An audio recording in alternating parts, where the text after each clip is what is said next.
Good morning, everyone.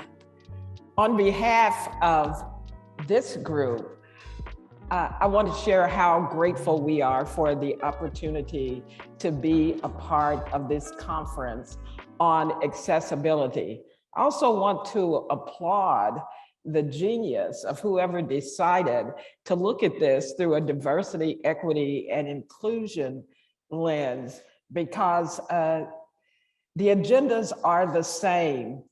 In my reading, I learned that advocacy for equity is more than a century old, but it got one of its greatest boosts with Brown versus the Board of Education, when people realized we needed to do something about the fact that a segment of our population was being denied opportunity because of the color of their skin. And then there were other folks who said, hey, we've been around for a while saying some folks are denied opportunities because they're simply different. I don't know what it has been about us that see difference as something we should avoid or exclude, when our differences are what make us so wonderful. And so today we are going to be talking about some work that builds on what you already know about accessibility. But I always think the best learning comes when you uncover something you didn't even know you didn't know. So there will be some of that this morning. And I have a panel of experts here, and I define experts as people who live the work and do the work with the people who benefit from the work. I'm Edna Varner. I have a doctorate. That means I know some stuff on paper, but I credit most of my experience from 30 years working in public schools and 20 plus years working beyond my formal time in public schools, helping to do what these folks do every day, and that is make a difference. I will also say this, anybody who's read Simon Sinek says the work we're doing is an infinite game. The changes we want to make in the world, they may not happen in our lifetime on this earth, but let us begin the work and let us make the advancements we can make in the spaces where we are.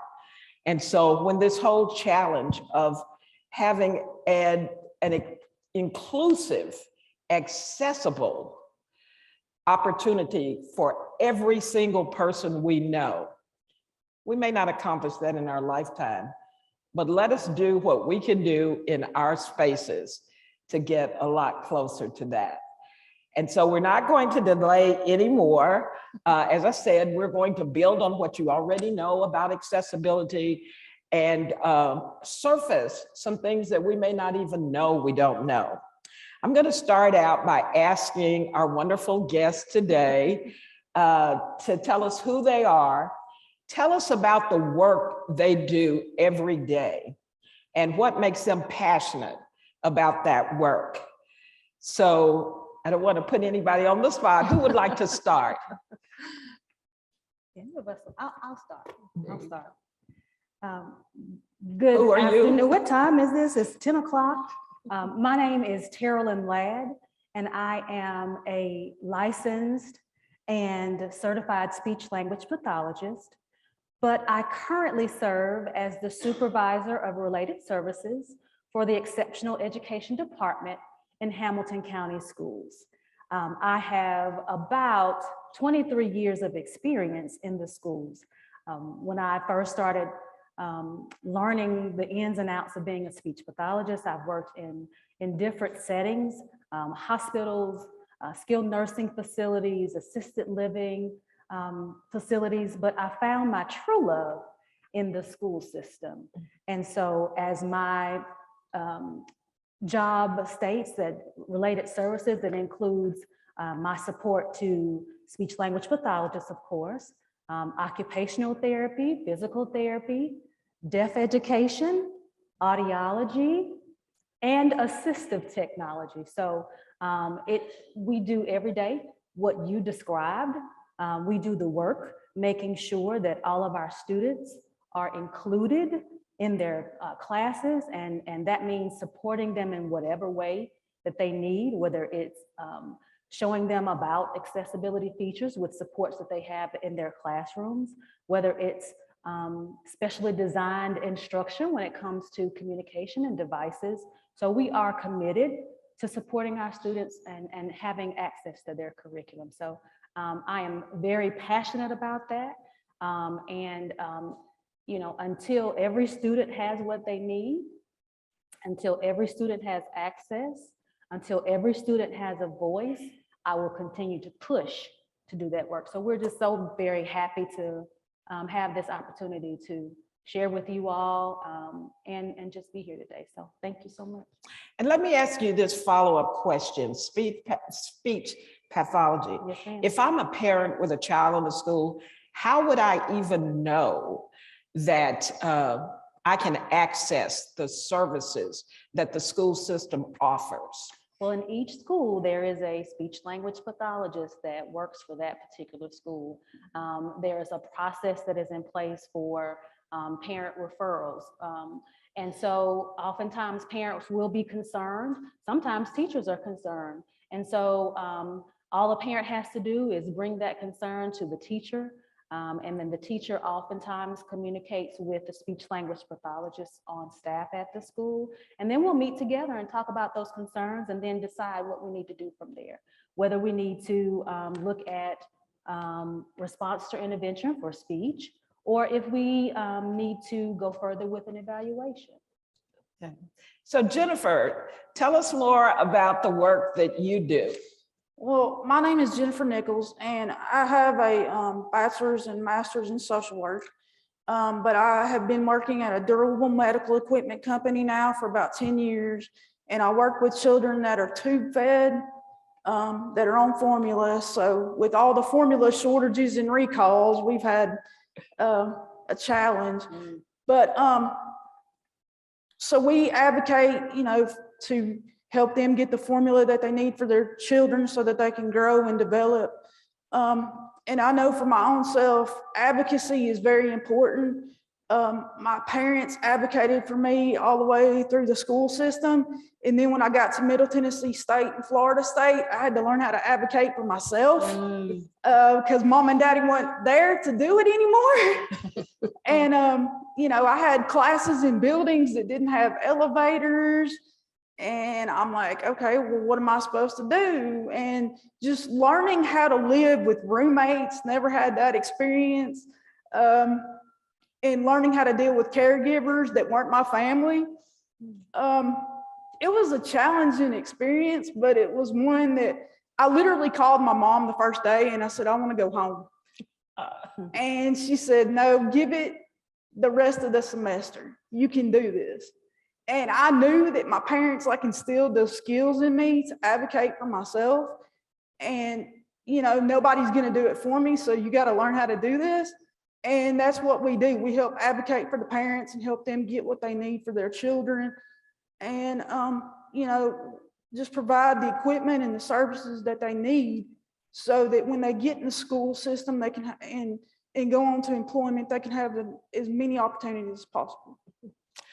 I am so glad you mentioned the advocacy aspect of this because some people don't realize that you need those voices to speak up.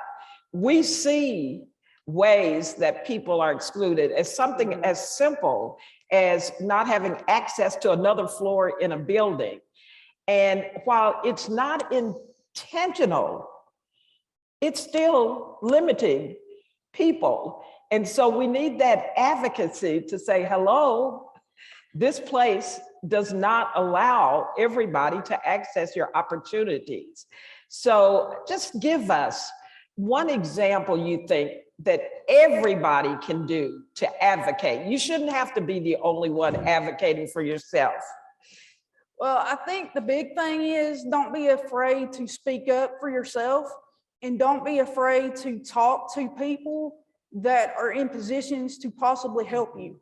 Go search those, go find those people. Like when I had classes in buildings that didn't have elevator, I was going to the Office of Disability Services and telling Mr. Harris at the time, who was in charge of it, you know, I've got a class in a building that doesn't have an elevator, what I need to do.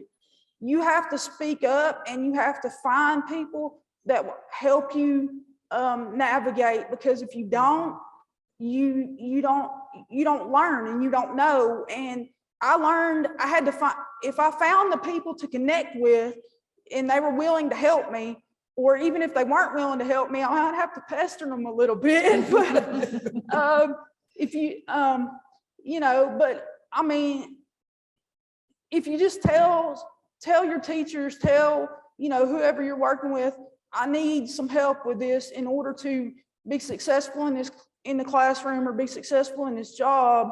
I've learned that most people will listen to you, and you know, it might take a few times, but if you learn how to speak up for yourself and get connected with people, then, and they learn, because if they've never encountered somebody that has a challenge or a disability, they're not going to know. But if you just meet them and you just talk to them like you would anybody else, they're like, oh, well, I never thought about it that way.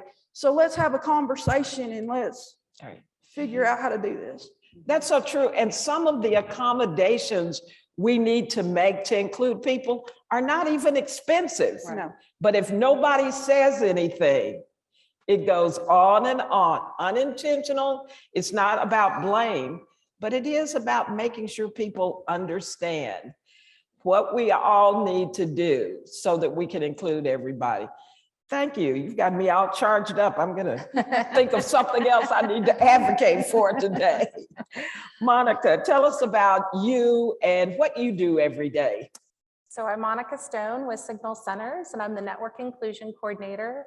And the work that I'm doing currently is working with early care and learning educators. So those folks that are working in childcare, Head Start, those sorts of environments with very young children, and helping them understand inclusion and how they can intentionally plan for the children in their classroom, and making sure that those children have a sense of belonging and full and joyful participation in that community of learners.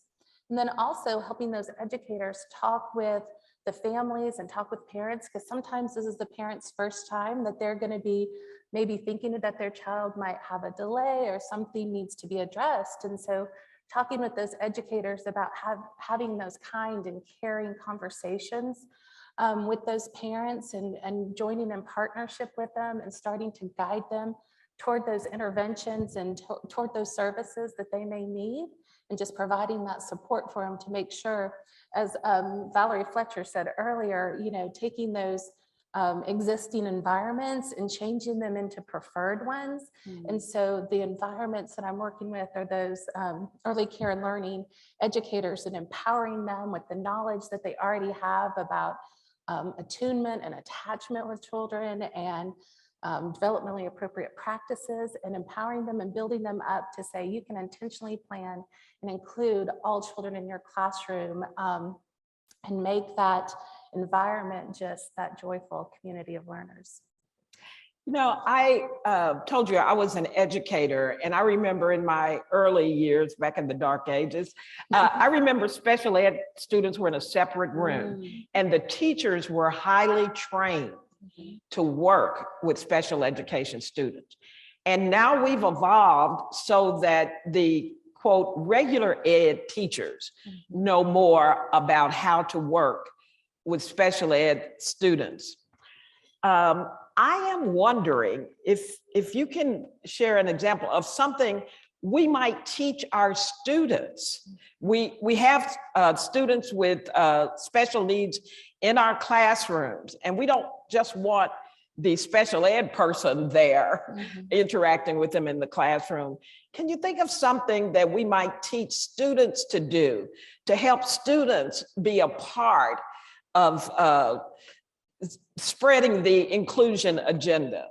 I think first, you know, some of the work we're talking about with the coaches that I have on my team that are working with our childcare providers is, you know, kind of eliminating that language of us and them. Absolutely. As you said, you know, special ed and regular ed and that sort of thing, you know, birth to 3 and birth to 5, we don't want to have those words there. We want to, you know, just that community of learners.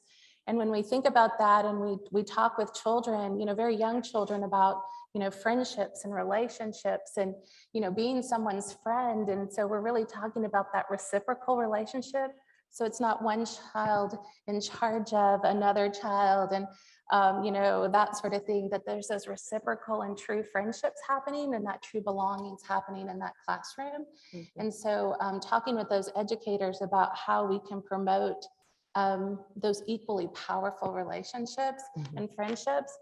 Because as Jennifer said, if you get to know Jennifer, you want to be her friend, but if you were never going to talk to her or approach her, then you have that us and them mentality. And so what we're looking at is just the power of that friendship and that relationship between the educators and the child and between children themselves together playing. And then also, that relationship with the parents and that educator to help build that community.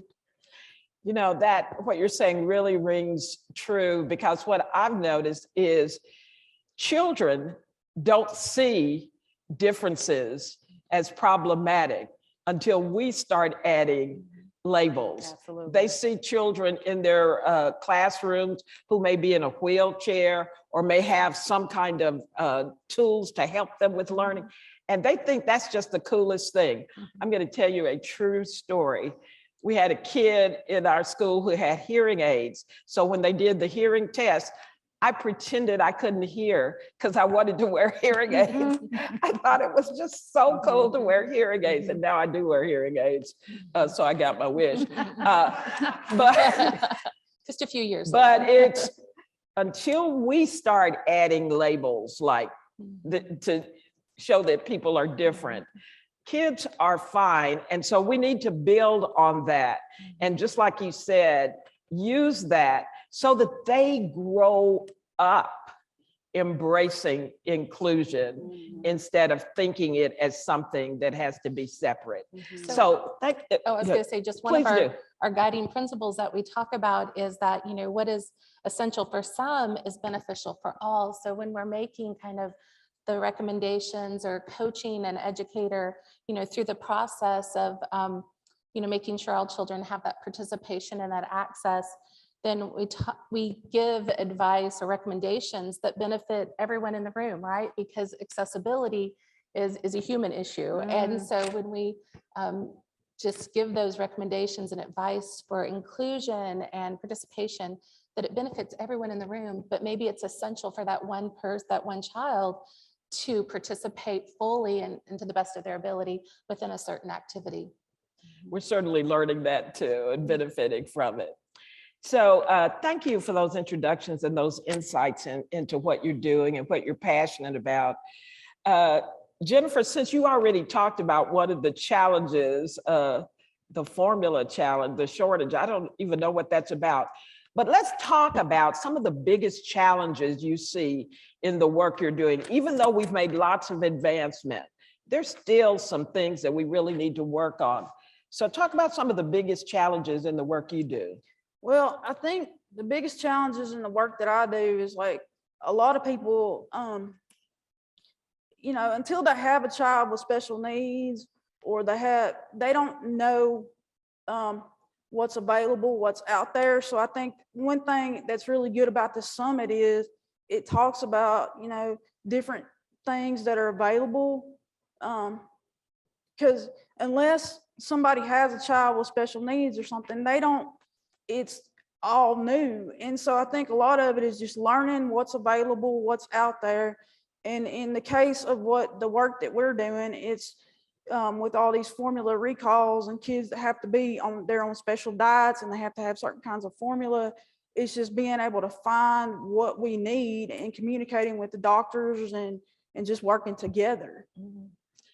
And if somebody does find something like a place to get formula, how do they get the word to other people who are desperately looking? Well, a lot of it is a lot of moms I've talked to, they're connected with different like special needs groups on Facebook, social media, and they help get the word out that way.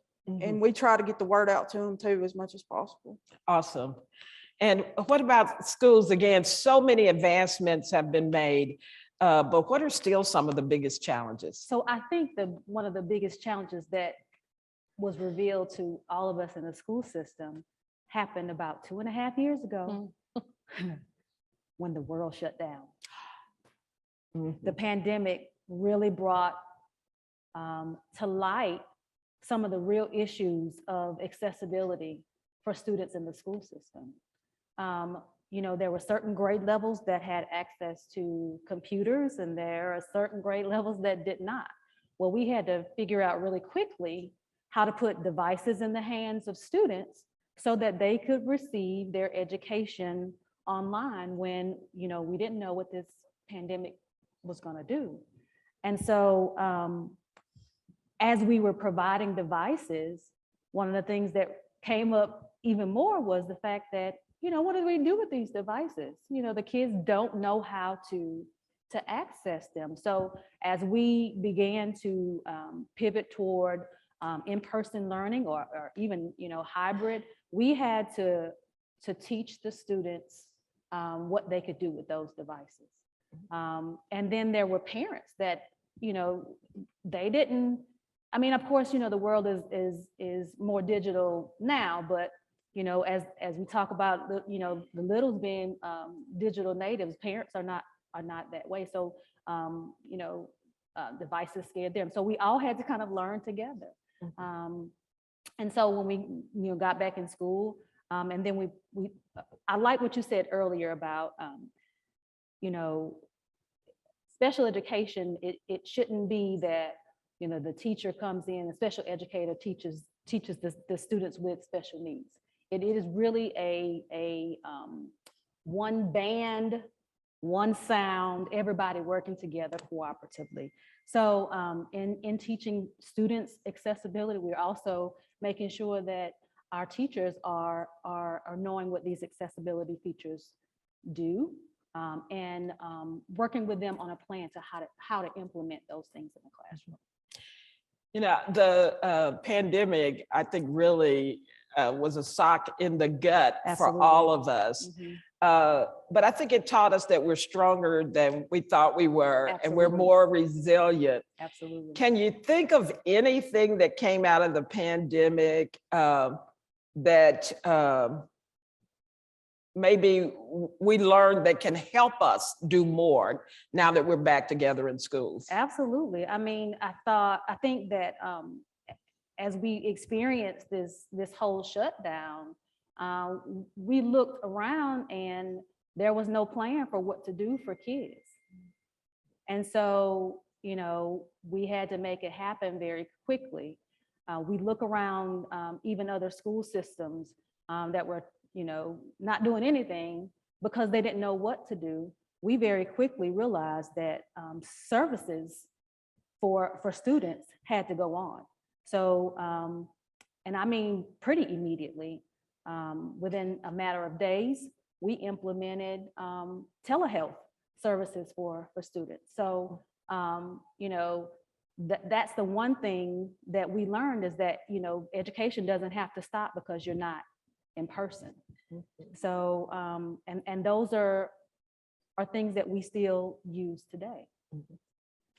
I work with a teacher, you know, in the past, if a teacher had to be out sick, especially she broke an ankle or something and had to be out for a number of days, the kids did not have access to her because she was at home. And after the pandemic, she said, I'm going to have to be at home for several days, but what I'm going to do is log on every day. Absolutely. And teach my kids from home while the substitute is in the room.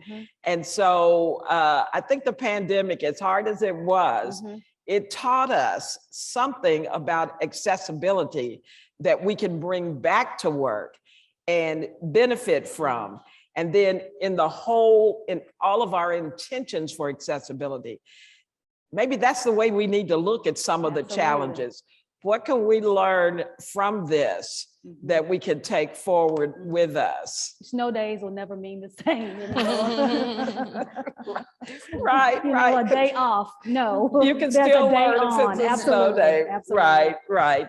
And also kids who do have special needs, they are not singled out as much when everybody is feeling the struggle. I think that when you have to feel the struggles of not being included or not having what you need, then you have a better understanding of what it's like for somebody every single day of their life. And so I think that's a good lesson we can all learn. And it happens when you break your leg or something, and all of a sudden, Absolutely. And then it's you. you have to be creative. Right, Absolutely. right. Can you tell us about any special challenges, Monica, that we need to be aware of in your work?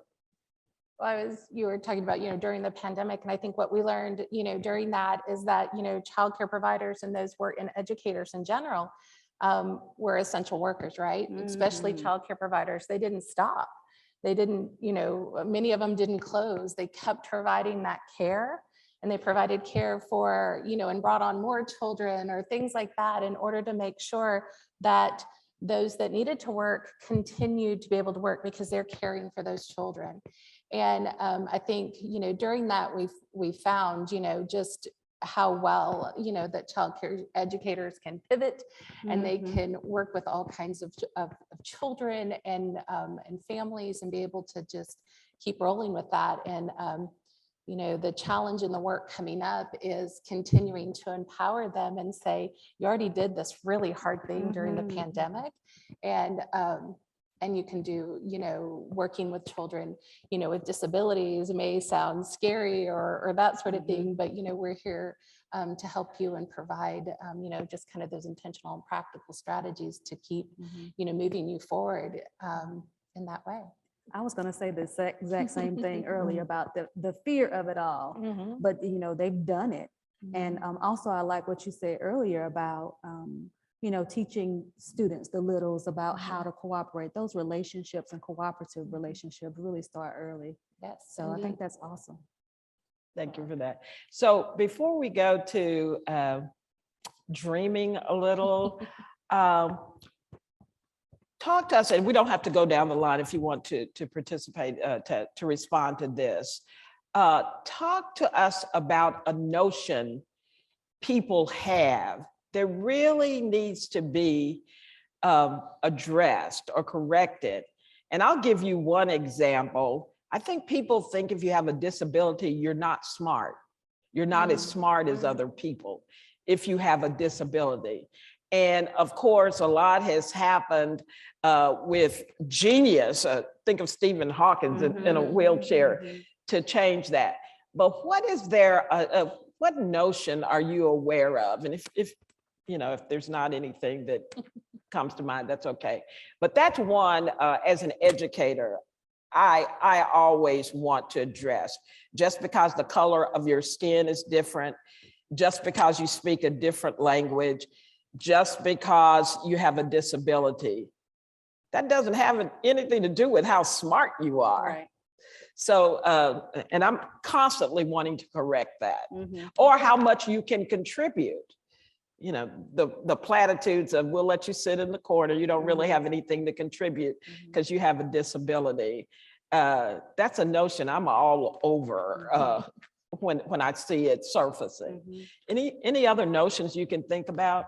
I want to piggyback on something Jennifer said earlier about being an advocate. I think that it's the responsibility of all of us to dispel those notions of not being smart enough, or just because you're different, or not being good enough. And all of us have to take the responsibility in that. Well, when I started in public school, I was one of the first, I guess, that was integrated from special ed into a regular classroom. When I was about in 4th grade, I was completely in regular education. And I never will forget, my 4th grade teacher was like, I've never had a student with a disability before. And she's like, I don't know what to do. And I looked at her and I said, just treat me like you would treat any other student. Because, I mean, from the majority of my life, I mean, people see this wheelchair and they automatically think, well, a lot of times, not everybody, but people will think, well, I don't know what she can do or what she can't do. And it's not about the disability, it's about the possibility. Uh-huh. We need to Awesome. look at everybody, regardless of the color of their skin, regardless of, whether or not they may have some learning challenges or disabilities or whatever you want to call it, and see the possibilities, not the disability. And because of that, I have a job and I have my own house now. And, if you would have asked people 20 years ago, will she be living by herself? The vast majority probably would have said no. Mhm. But it's happened because I've had people that have helped me Mhm. along the way, and they've advocated for me and they've saw the possibilities. Mhm. So my challenge would be, don't just look at somebody and think, well, they're not going to be able to do this because just look at them as a human being that needs to be valued and nurtured.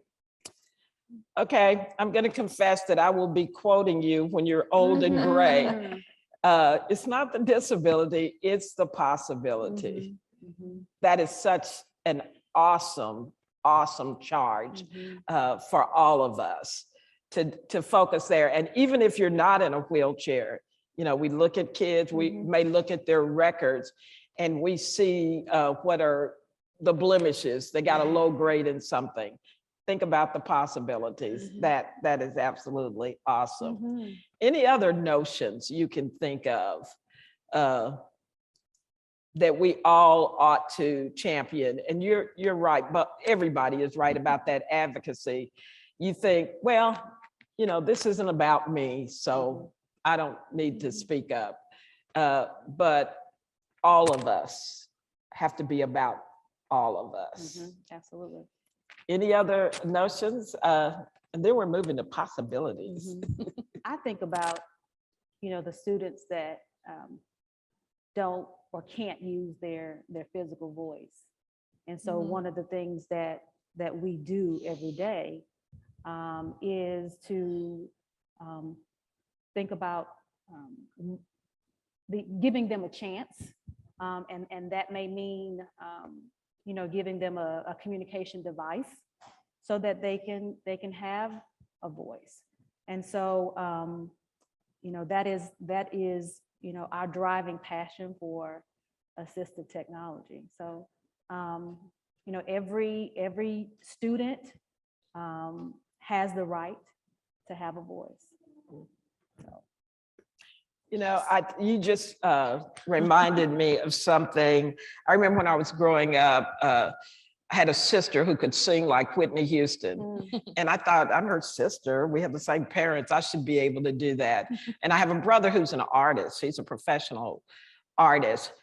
And what it made me, I was trying to do what they do instead of focusing on what I do. They couldn't do this. They couldn't lead a panel. So what you're making me think about is we all need to know that we are brilliant at different things, but there are a few things that people elevate. If you can sing, if you can draw, Right. And then there are these other wonderful things. There are people who can enter a room and be a stranger, and in 15 minutes, they're the most popular person in the room. But we don't call that a talent. And so we don't look enough at kids to see what their real talents are. And so some of them go through life thinking there are only a few. And with kids who have a disability or who are different, and all of us are different in some way,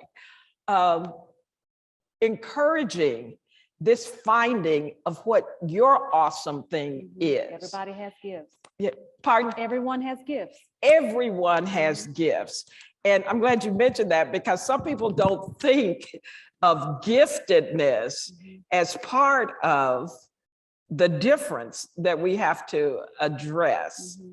So special education differences are not just about kids who need extra help for accessibility. Right. There are kids who need access to opportunities that we may not offer in school, because let's face it, we try to hit down the middle and hope that the people on the fringes kind of get it. We're learning more, Right. that it's not just about hitting down the middle is not sufficient. So I don't know where I was going with that. I just wanted to say it because you made me say it. Let's spend some of our time talking about possibilities. And I'm mentioning a little about the infinite game and how all the things that we would love to accomplish, they may not happen in our lifetime, but we need to get started on them. And I heard a speech by Duncan Wardle, who was in town for a program with Siskin not too long ago. And he said, creativity is imagining something. Innovation is making it happen. Let's do some imagining now. If we could imagine, if we could get into that possibility space that Jennifer has taken us to, what would you love to see happen in terms of accessibility and inclusion and celebrating differences? If we had no limits, what would you like to see happen to make this world more celebratory of our differences? I would like to see that, that dispel kind of that notion that education starts at kindergarten or at pre-K, but that there's this, that education or learning starts, from birth to 3, birth to 5, and that valuing those people that work in that profession and elevating that profession to where, teachers or other, educators are that are in public schools or that sort of thing, that we just honor that wisdom that they have and pour into them in helping them understand children with disabilities and families and how to intentionally plan for all children in their classroom and bring them into that belonging and into that community. So that's the work I'm doing, and that's what I'm passionate about, and passing that work on to those next generations so it keeps happening. And really pie in the sky kind of thing would be that we actually, fund those kinds of things that, we already have research that says, brains research that says, all that learning that's happening, in that birth to 3 in those critical years, then we should be pouring into the people that are educating and teaching those children in those environments. That's awesome. Jennifer, what are you dreaming about, wishing, hoping will move from possibility to reality? Well, I think a lot of it is just the way we value people and the way we view people. If we can get past the notion of, oh, well, they have a disability, or they have, or they may look different than I do or talk different than I do, and just value the individual and find out where that individual's coming from and what experiences they might have.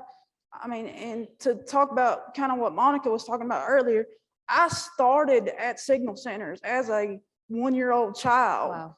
And so I know what the value of that education was for me, because it helped me get prepared for school in Hamilton County and go on to college and grad school. But it started with that early education and those teachers that saw the possibilities in me. So I think if we can just, my world would not see differences, but it would value humans more than, and look past the other stuff.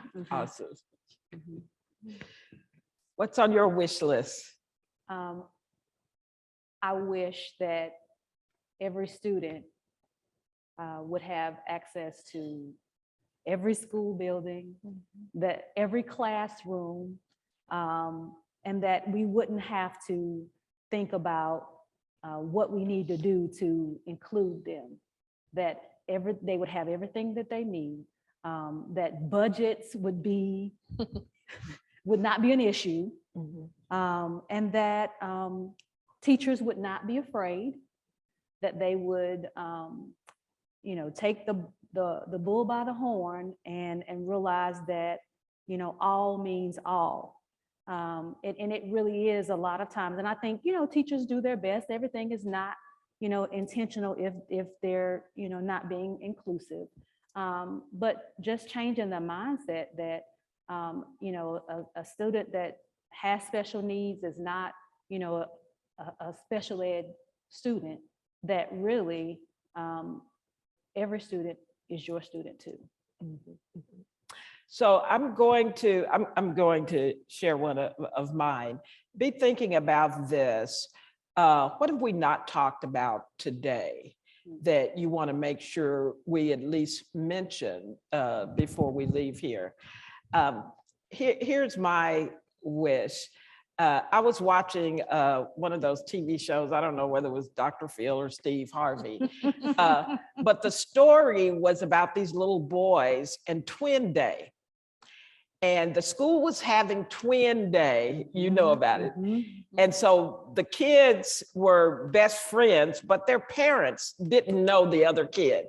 So when they went home, the parents were planning and they went to school and they were dressed alike, but it was the first time some people realized that one was Black and one was white. And while I don't think we'll ever get to where we don't see differences, but for these kids, the difference wasn't the first thing they saw. It wasn't the basis of the relationship. I've also seen movies, and I'm an African-American, so that's why I reference it. And Blacks or whites are in the movies, and they don't seem to realize that that's a big thing. They are just people who look different, who have different tastes in food and everything. So my wish is that we will evolve to the place where even though we're different, and we're different for reasons, it may be skin color, it may be the language we speak, it may be because we're in a wheelchair or we wear hearing aids or whatever. But the difference isn't the first thing you notice. And the thing that defines your relationship, it's just something like you're wearing pink and I'm wearing green. But when we saw each other this morning, we didn't go back into the history of pink and green and associate things with that. We just chose something different. So that's what I'm imagining, that world. And thinking about in terms of innovation, what can we continue to do, especially with children? Because I think they have a better chance than all of us who have baggage now. And they do this anyway. They don't define people by all that we have come to know, the labels and everything. So my wish is that we would evolve to where our differences are not the first thing we notice and the thing that defines everything we do with people, access, opportunity, or whatever. So having that on the table and feeling uplifted by hearing all of us, what's something you want to make sure gets said before we end our time in this conference? And I do have a question for us before we get to that, because that'll be our final uplifting thing. What would you advise to parents of students who are struggling in any way, or parents who, we talked a little about this before, who have no idea that some of the services we know about are available? Jennifer, you talked a little about, word of mouth, which is probably the #1 way. But what else can we do so that more people know about what's available? I think about, social media, of course. That's always used properly. It's a good way. But on our Hamilton County Schools website, we highlight those services that we have to offer. There are also the things that I've been able to do with signal centers and forming relationships with community facilities and agencies. And once you build those relationships, they, as in the agencies, have relationships with people out there, and I think that helps with getting the word out. And I want to ask you something else too. When I was in education, and I know it still happens a little, people know about the services, but they decline them because they think their children will be labeled. What can we do to help people not decline the services just because they think it will be more hurtful to their children to get services? And anybody can speak to that. Okay, so I think as what we've all been kind of talking about, that relationships matter. And so in building those relationships, you build trust and respect. And in that building of trust and respect and having these conversations, honest conversations with parents, and then, just sharing that really it's about making sure that your child gets what they need. Labels are just labels. They don't necessarily speak to what Jennifer talked about, the possibilities. And so it's all about Labels allow the services. They allow the services to happen. So that's what really makes the difference. I'm going to be remembering that too from both of you. Labels allow the services to happen, but we do have to address the labels because parents I think it's fear of the unknown. It is fear of the unknown. And honestly, special ed is really designed to meet a student where they are, and that student, in getting that specially designed instruction, don't have to stay in that same place, and not every label that you receive will stay. We are trying to propel students forward, and fortunately, you get the services and support that you need, and you don't necessarily have to have that label anymore. Anything else you want to add to that? You've already given us the most important thing. In thinking about parents and, just that journey they're on, and with really young children, those are hard conversations for families to start, and it's hard to hear maybe some answers and that sort of thing. And it goes back to, those relationships and building those relationships, whether that's with pediatricians or doctors or with the childcare educator, that sort of thing. And just empowering parents to know what they want for their child, and how they want to parent, and not sway from that, even if there's a diagnosis or a disability or something like that, but know what they want for their family and what they want for that child. And building that circle of support and those people that are going to continue to come around them and help move them forward to get the services or interventions that they want for their family or for that child. Jennifer, do you have to worry about any of that, parents really struggling with the service you provide? Most of our parents that I work with, they find out about our service through their doctors. And so and a lot of them have like multiple doctors and services that they get. So they learn about us through that. But I was blessed with two parents that really just parented me, regardless of the disability. We're going to treat you like we would treat your brother.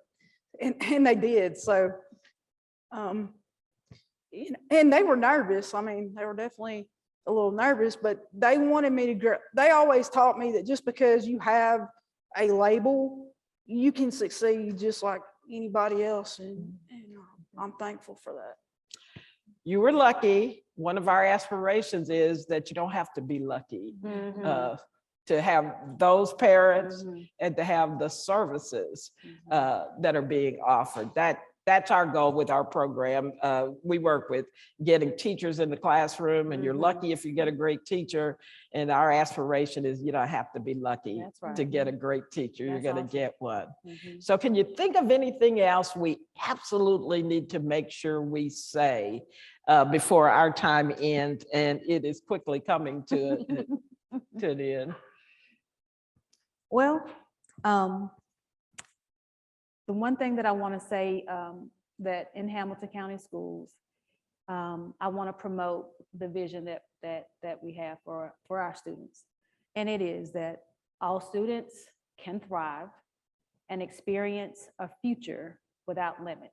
And that's exactly the work that we are doing in related services, and making sure that those students thrive with whatever supports they need to be able to to grow and to learn and to move beyond the school system into the community, into the workforce, and that those opportunities are limitless. And all means all. All means all. Anything else, Monica, you want to make sure we... You said you weren't going to call people Oh, out, Ed. I'm not going to call people. Anybody on this panel wearing pink? No, I was just thinking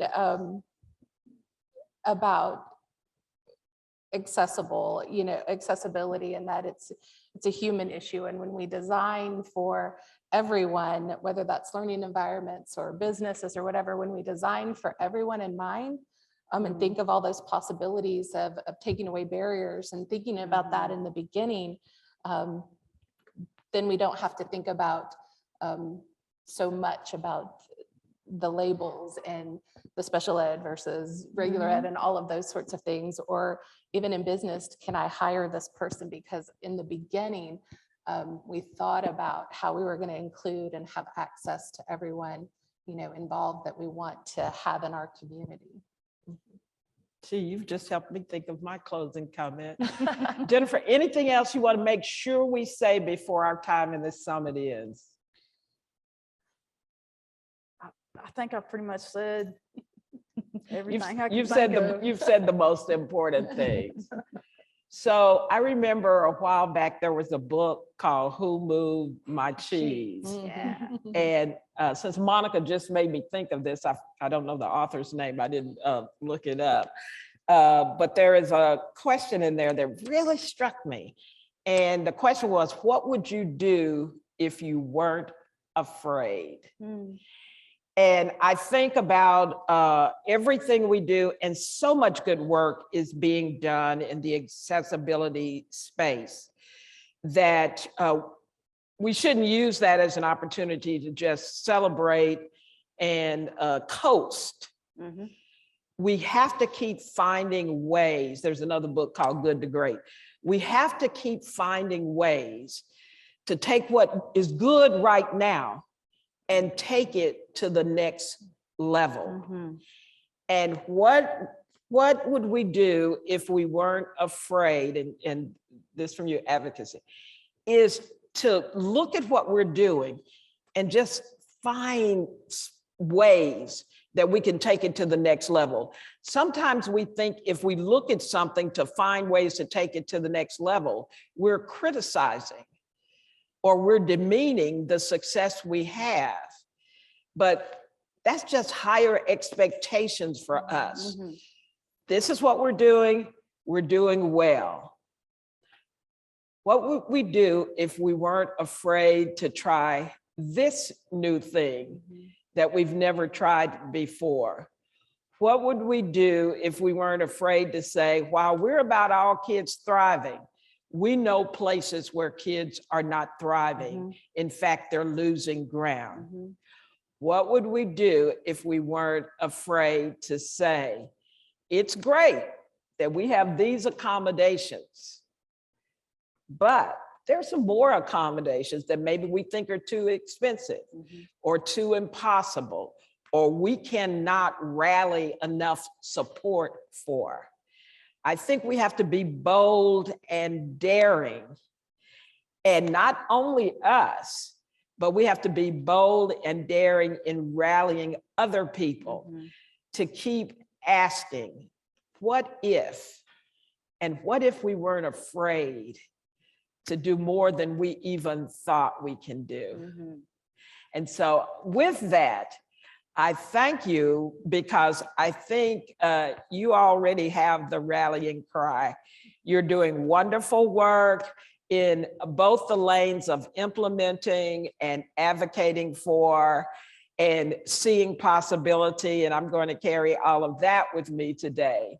And I hope those who are viewing are as inspired as I am inspired by your comments today, by your passion. So thank you. I think we're at time. I believe we started a little earlier, but